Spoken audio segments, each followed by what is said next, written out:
The Hargrove estate filled every room with warm gold light and the sound of crystal meeting crystal. But near the far wall, close to the glass door that opened onto the garden, a woman sat completely alone. Her hands gripped her water glass so tightly, her knuckles had gone white. No one stopped. No one offered her a place in their circle. Some guests glanced her way and turned deliberately away, as though remaining unaware of her was a social courtesy they were all performing together. Then a tall black man in a plain navy blazer stepped through the entrance, looked around the room once, and what he did next made every person in that house go completely still. Marcus Delroy Webb had spent the drive from Buckhead to Annesley Park the same way he spent most drives, quietly, with the radio low, running through the mental checklist of things that needed doing before the week was out. He was 41 years old and had been running checklists in his head for so long that the habit had become indistinguishable from thought itself. A safety inspection at the Midtown site first thing Monday, Zoe's school conference on Wednesday, groceries on the way home tonight. If the party ended at a reasonable hour, he worked as a construction safety engineer for a mid-sized firm in Atlanta, the kind of work that was precise, necessary, and almost entirely invisible to everyone who benefited from it. He reviewed load calculations and stress tolerances and evacuation protocols. He walked job sites at 5 in the morning with a flashlight and a clipboard, and a trained eye for the kinds of failures that looked harmless right up until they weren't: the hairline fracture in the support column, the incorrectly rated electrical panel, the exit route that had been partially blocked for so long that no one working there thought to question it anymore. The work suited him in ways he had stopped trying to explain to people who asked what he did and then visibly lost interest before he finished the sentence. He had decided a long time ago that the things worth doing were rarely the things that attracted admiration, and he had made his peace with that. His wife Diana had died 4 years ago. A car accident on I-285 on a Thursday morning in November, the kind of event that rearranges everything so completely that you stop trying to locate the person you were before it and start learning to be the person left standing after. He had learned slowly and without ceremony.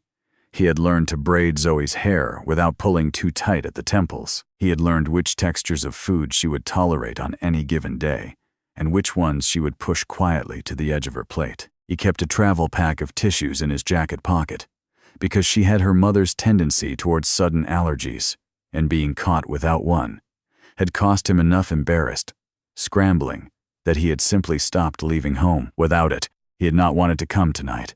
He had stood in front of the mirror in his bedroom in the navy blazer he had owned for 3 years, and he had thought about calling Marcus Ellington, the colleague who invited him, the man who had driven 40 minutes in rain to help him move out of the house he and Diana had shared, and offering some reasonable excuse. He had not made the call. He owed Marcus Ellington more than one evening of showing up. He pulled into the estate's circular driveway, handed his keys to the valet, and walked toward the entrance with his hands easy at his sides. He read the room the way he always read a space, not looking for danger, but assessing it, where the weight was, which direction the social current was running, who was comfortable, and who was performing comfort. It was a habit from his years in fire suppression, and he had never entirely lost it. And that was when he saw her, near the glass door, alone in the specific way that made clear the aloneness was not accidental. Claire Moreau had told herself she would stay for 45 minutes. She had made this calculation in the car before walking in, sitting in the Hargrove driveway with the engine still running, reminding herself that it was one evening, that she was a functioning adult, that she had survived considerably harder things than feeling like a ghost in a room full of people who had decided to stop seeing her.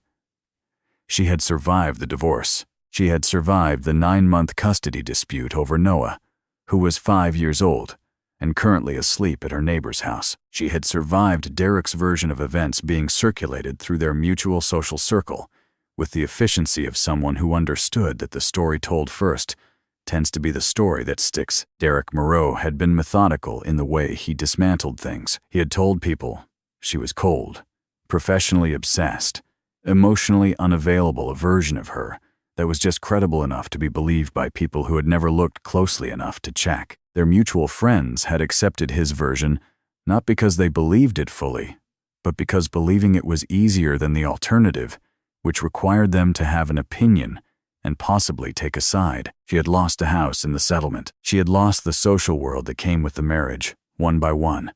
In the polite and bloodless way those losses happen, the unanswered texts, the dropped plans, the gradual silence spreading through a group chat until no one bothered to acknowledge it was over. She had checked that chat for the last time on a Tuesday in January and deleted it. What remained was Noah and a rented house on the east side of the city, and a job she had returned to after years away, and the daily invisible effort of making all of it look manageable.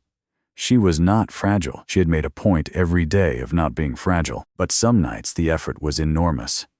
Tonight was one of those nights. Sylvia Hargrove had met her at the front door, with warmth that was technically flawless, both hands extended, a comment about how lovely it was that Claire had made it, a brief tour of the drinks table that ended with Sylvia drifting towards someone whose conversation she clearly preferred.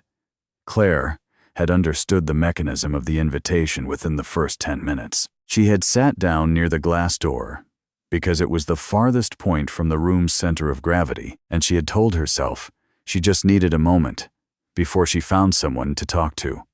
The moment stretched. No one came.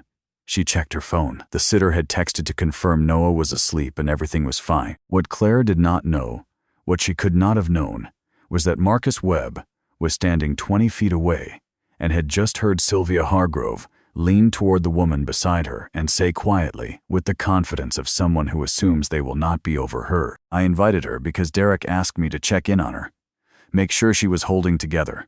Marcus said nothing. He looked back toward the woman by the glass door, and something settled into place inside him.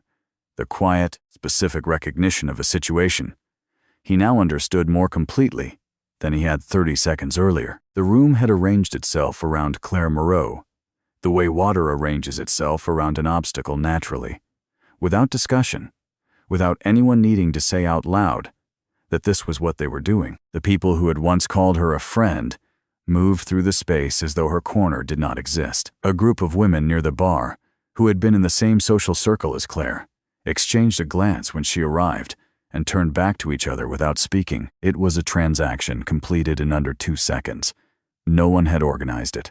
No one needed to. A man named Gavin Rourke, thick-shouldered, in a black suit that announced its cost without specifying it, a long-standing business partner of Derek's, drifted past Claire's table with the unhurried ease of someone who had learned to deliver small cruelties at the exact speed that made them look accidental. He said, without quite addressing her, "Still in this part of town? I figured you'd have moved on by now." A few people nearby registered the comment. One or two managed small smiles, not the kind that meant they found it funny, but the cautious kind that meant they were watching to see what she would do. Claire kept her posture straight. She did not respond. She had learned over the past year that responding offered people who had already made up their minds an opportunity to confirm what they had decided. She looked at her water glass and thought about Noah asleep at her neighbor's house and told herself 15 more minutes. Marcus watched the exchange from across the room. He couldn't hear the words at this distance, but he had spent enough years reading people under pressure to understand the shape of what was happening without needing the audio. He saw the way Gavin lingered just long enough to deliver whatever he had said, then moved on with the ease of a man who had perfected the art of saying cruel things in a register that made them technically undeniable. He saw the controlled stillness that settled over Claire afterward. Not the stillness of someone who was fine, but the stillness of someone who had learned through repetition that reacting only ever made the arithmetic worse. He had felt that particular stillness himself. He knew its specific weight. He had stood in rooms where the question of whether he was welcome had already been settled before he walked in, where the warmth offered to him was calibrated carefully enough to be called warmth without actually being it. He had learned to carry that knowledge without letting it change the direction he moved. He had never entirely stopped noticing it.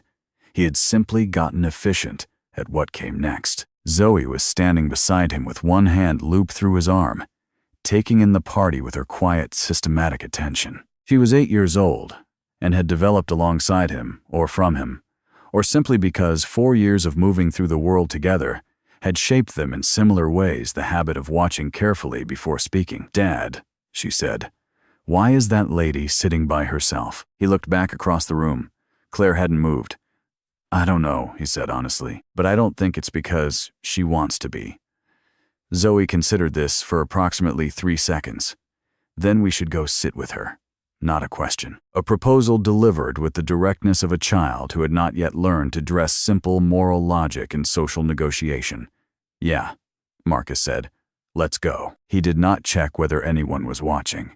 He took a calm, even line across the floor, toward the corner where Claire sat alone, and Zoe walked beside him with Cobalt tucked under one arm and the patient, focused expression she wore when she had already made up her mind about something and was simply moving toward the conclusion. He felt the room register the movement before they arrived, not with sound, with the particular quality of attention that a space develops when something happens that doesn't follow the expected choreography. A few heads turned, conversations pulled slightly toward distraction.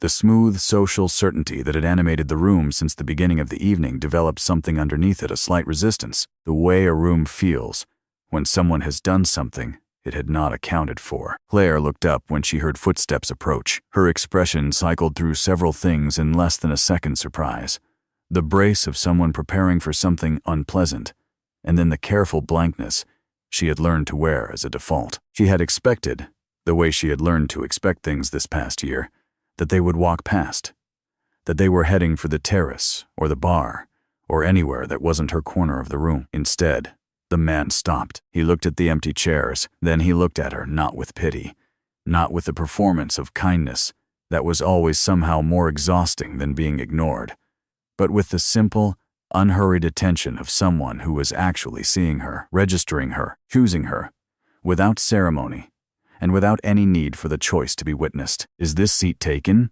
he asked. His voice was quiet, direct. It asked a real question. "No," she said, "it isn't." He pulled out the chair beside her and sat down.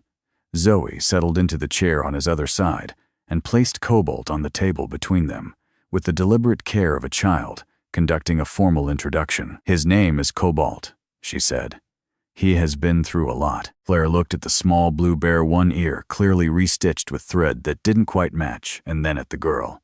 "He looks like he has good stories." Zoe nodded, satisfied. It was the right answer. She had expected nothing less. Across the room, Sylvia Hargrove had stopped mid-sentence. Marcus didn't notice, or noticed and chose not to let it matter. He flagged down a passing server, asked Claire what she'd like from the appetizer table, asking her first, Zoe second, and made it into a small practical thing, instead of a gesture designed to be seen. Claire watched him do this and felt something she couldn't immediately name. It had been long enough since someone had included her in a simple courtesy, not the grand variety, not the kind that performed itself, but the ordinary texture of how people treated each other at their best, that it took her a moment to identify what she was feeling. Something close to being seen. It was such a small thing.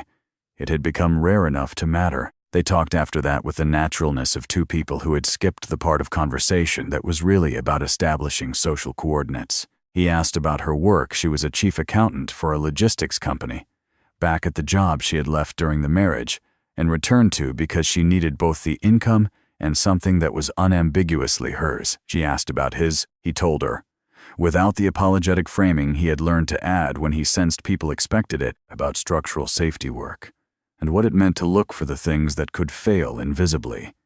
She listened with the attention of someone who was genuinely interested rather than waiting for her turn. Zoe reported that horses were the finest animal in North America and demonstrated 3 positions in which Cobalt could be arranged to look either dignified or alarmed, depending on the angle. Claire laughed real laughter from somewhere deeper than courtesy. Gavin Rourke had positioned himself at the bar with the posture of a man reassessing something.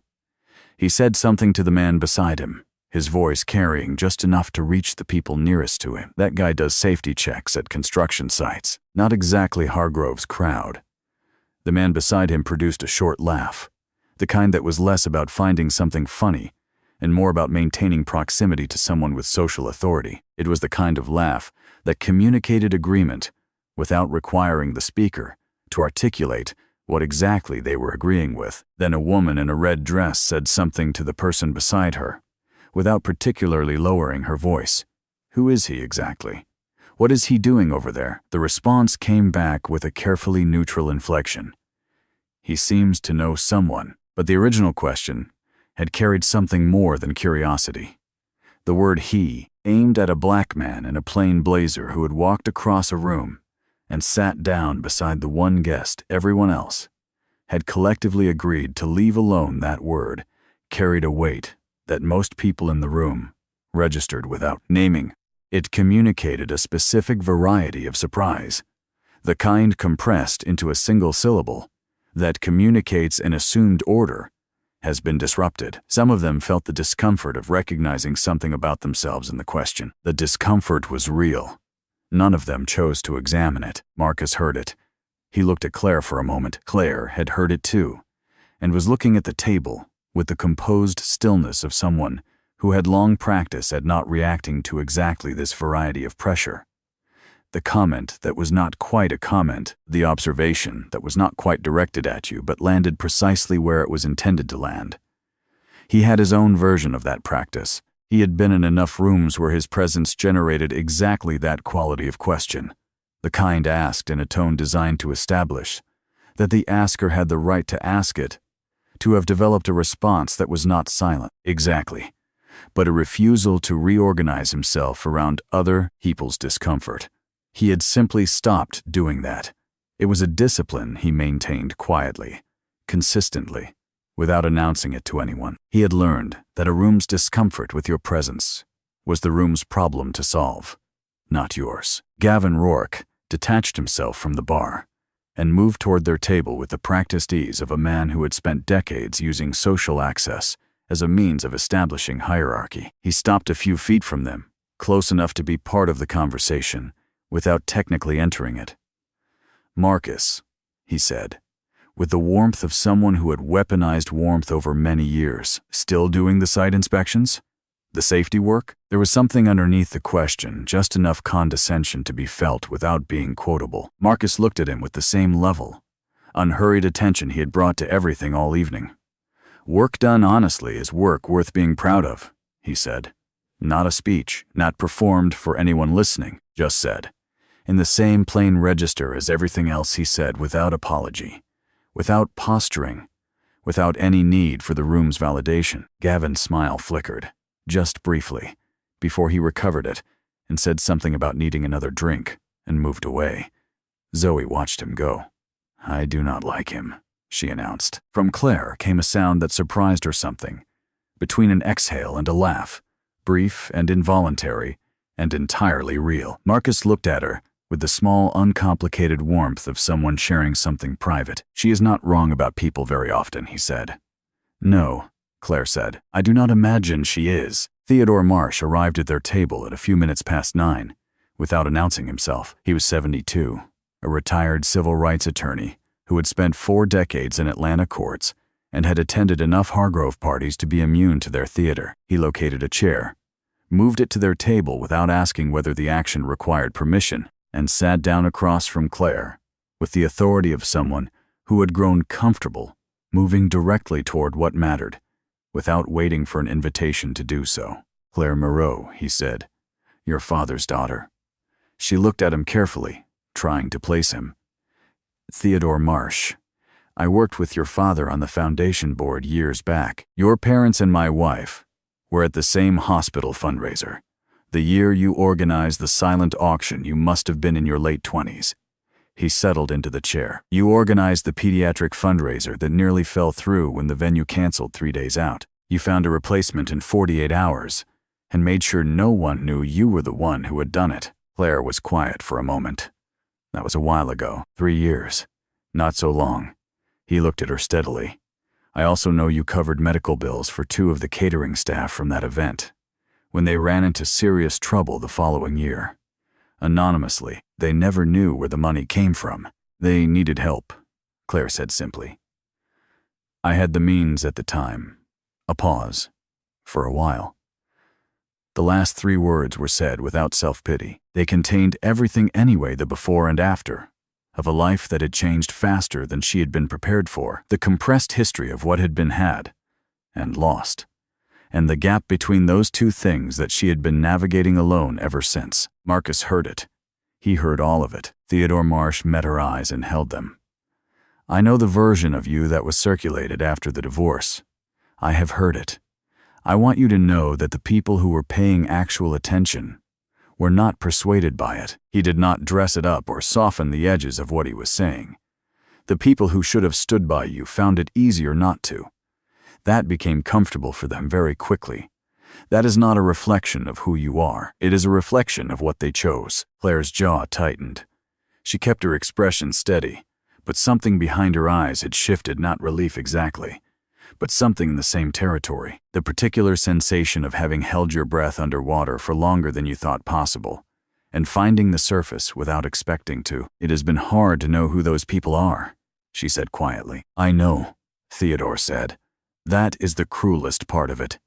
He stood, rested one hand briefly on her shoulder, said he hoped they would speak again before the evening was over, and moved back into the room. Marcus had listened without comment. He had recognized, at some point during the exchange, that Theodore Marsh was the same man who had signed the public infrastructure contract, that Marcus's firm had been awarded one of the largest projects his company had taken on in 3 years. He did not say this. This was not the time for it. He sat still and let the moment belong entirely to Claire. He had learned in the years since Diana died that there was a right moment to speak, and that pressing words into a silence that needed to stay silent was one of the most consistent mistakes a person could make. When Claire finally looked at him, her face was different from anything she had shown all evening. The careful composure she had been maintaining by sheer force of will had softened around the edges, and what was underneath it was simply a person tired and real, and fractionally less alone than she had been 2 hours ago. "I am not used to people sitting next to me anymore," she said. He looked at her for a long moment. "Then they have been missing out on someone worth knowing." He meant it. He said it with the same plainness he used for most things, without ornamentation, without any need to make it larger than it was. Claire looked away. Her throat moved. The music shifted sometime after 10 o'clock. It moved from the background noise that existed to fill conversational gaps into something slower and more deliberate, a piano piece, layered under soft percussion, the kind of music that asked a room to settle instead of talking over it. A few couples had already found each other on the floor, moving in the easy, unannounced way that couples move when the party has loosened and the hour has grown late enough that pretense starts to feel like too much effort. The shift in the music changed. The texture of the room made it quieter underneath the noise, made the corners more visible. Zoe looked at the dance floor. Then she looked at her father. Then she looked at Claire. She reached a conclusion with the speed of someone who had been arriving at it for the past hour. "You should ask her to dance," she said. Not a question, not a suggestion. An instruction issued by someone who had already resolved the matter on everyone's behalf. Marcus stood up. He turned toward Claire and held out his hand. "I am not a spectacular dancer," he said first, "but I am steady." Claire looked at his hand. Then she looked at him, not with wariness, but with the careful attention of someone deciding whether to trust what they were seeing. "I have not danced in a long time. Tonight is as good a time as any to start again." She looked at Zoe, who was sitting forward in her chair with the focused, luminous expectation of a child who has understood that something important is happening and intends to witness every moment of it. "Go," Zoe said, with the simple authority of someone who had already determined the correct outcome. Claire laughed brief, surprised, entirely unguarded, and took his hand. They walked to the floor together. Marcus moved the way he did everything steadily, without pretense, keeping it simple. His hand was certain at her back, and he kept the right distance, and he was entirely present in the only way that mattered. Not checking the room, not monitoring reactions, simply there. And that was what the room could not look away from, because the room had been watching all evening, tracking the corner by the glass door, noting who sat there and who did not. And what it was watching now was something it could not quite categorize, and therefore could not dismiss. When they stepped onto the floor together, a black man in a plain blazer and a white woman, the room had collectively spent the evening making invisible. Something moved through the space that was not quite discomfort and not quite surprise, but occupied the territory between them. A man at the bar looked away too quickly. A woman in a deep rose gown said something low to the person beside her.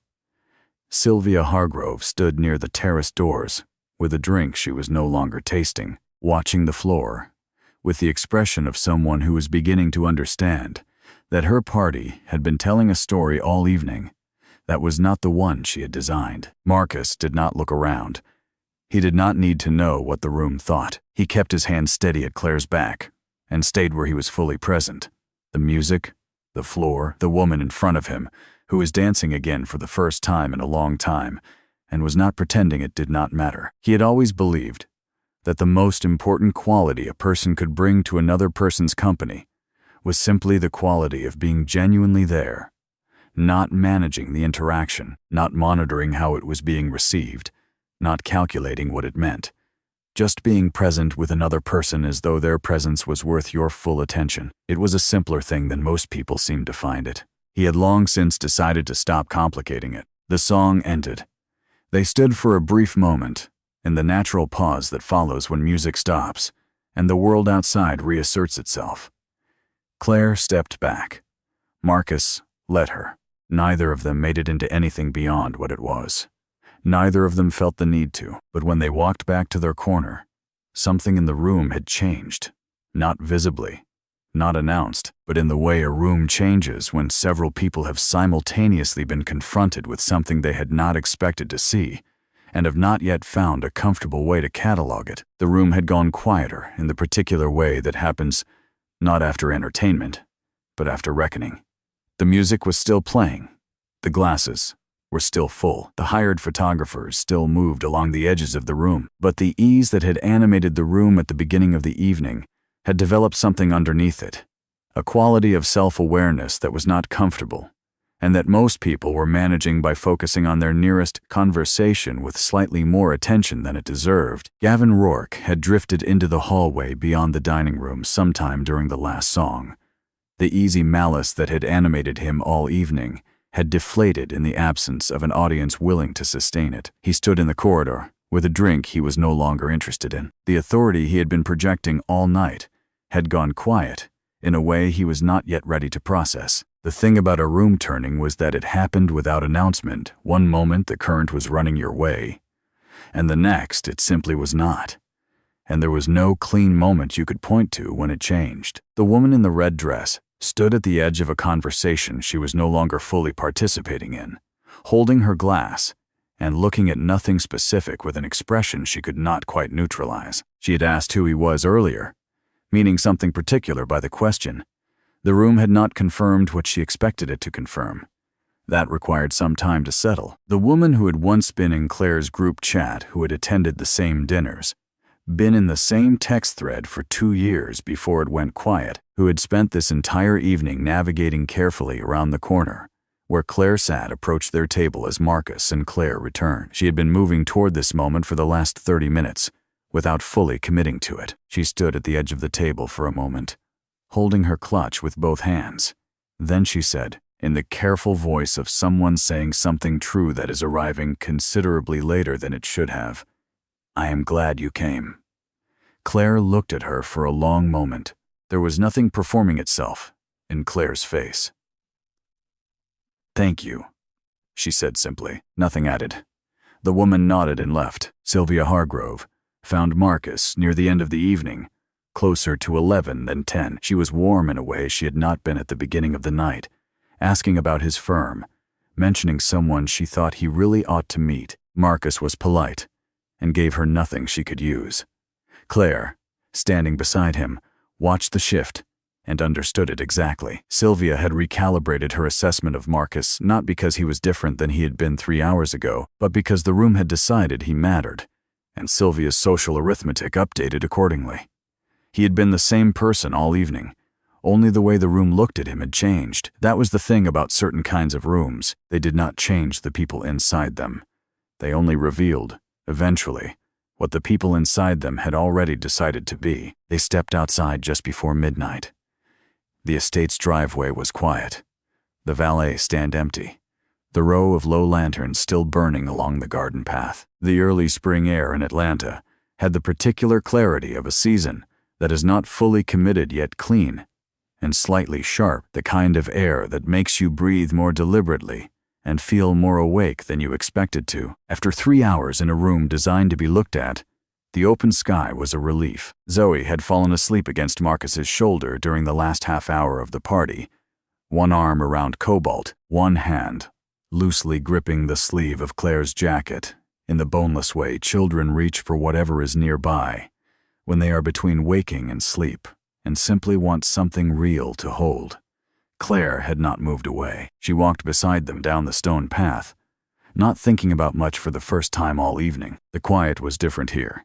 Not the empty quiet of her rented house at night. Not the particular variety of silence that was really just absence arranged in the shape of a room. This was something with texture and company in it. She let it be what it was, without naming it. At the end of the driveway, they stopped, under the open sky. The city was present in the distant Atlanta at night, the low luminance of it against the underside of the clouds, the ordinary, unremarkable world continuing as it always did. "I had a plan," Claire said. She was looking out at the quiet street beyond the hedges. 45 minutes, then back to my car. Sit there for a bit. She paused. She did not finish the sentence. She did not need to. Anyone who had ever made that kind of plan, the careful retreat from a room before, it had a chance to cost you more than you had budgeted for, understood what came at the end of it. The sitting alone in a dark car with the heater running, not quite ready to go home, not quite ready for the night to become ordinary again. Marcus understood. He had made versions of that plan more times than he could count, calculating exactly how long he needed to stay to honor the obligation without exposing himself to more of the evening than he could manage. He had gotten efficient at it. He was not entirely sure when he had stopped needing to. "I am glad you stayed," he said. "So am I." She said it without decoration, as though she had just confirmed it was true, and wanted to say it out loud, while it still felt right to before the habit of understatement could reassert itself. She looked at Zoe, asleep against his shoulder. Something moved across her face, quiet and careful. The way people look at things they are not yet sure they are permitted to want. "She is extraordinary," Claire said. "She is," Marcus said. He looked at his daughter for a moment, then back at Claire.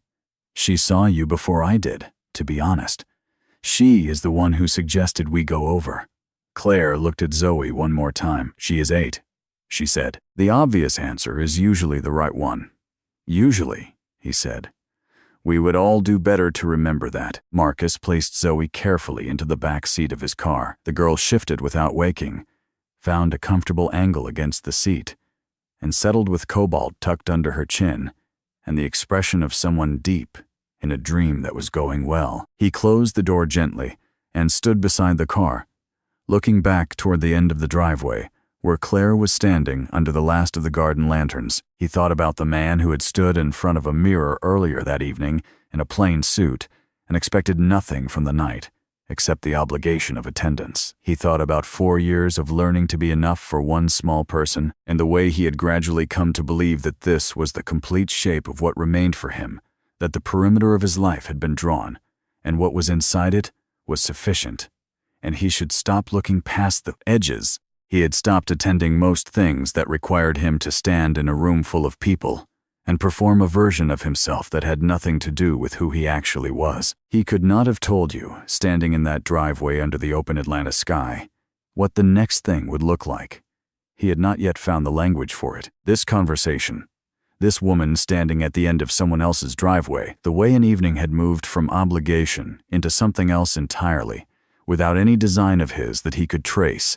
He was not going to name any of it before it was ready to be named. That was not how he did things. But something had shifted, something small and real, the way the most significant things almost always are not announced, not performed, not designed to be witnessed. Claire walked toward the car to say goodnight. Zoe's eyes opened briefly in the back seat, found Claire in the dim light cast by the lanterns, and then closed again, with the composed satisfaction of a child who had checked on a situation, confirmed it was exactly as it should be, and returned to sleep without any need for further comment. Marcus looked at Claire. "You were asking earlier what you are still good at," he said. "What is actually yours?" "Still finding out," she said. "I think you are looking in the right direction, not a promise. Not an invitation beyond what the moment held, simply what he believed, said in the same plain register he had used all evening, without decoration, without any need to make it into more than it was. And that was the thing that stayed with her longest, on the drive home through the quiet Atlanta streets.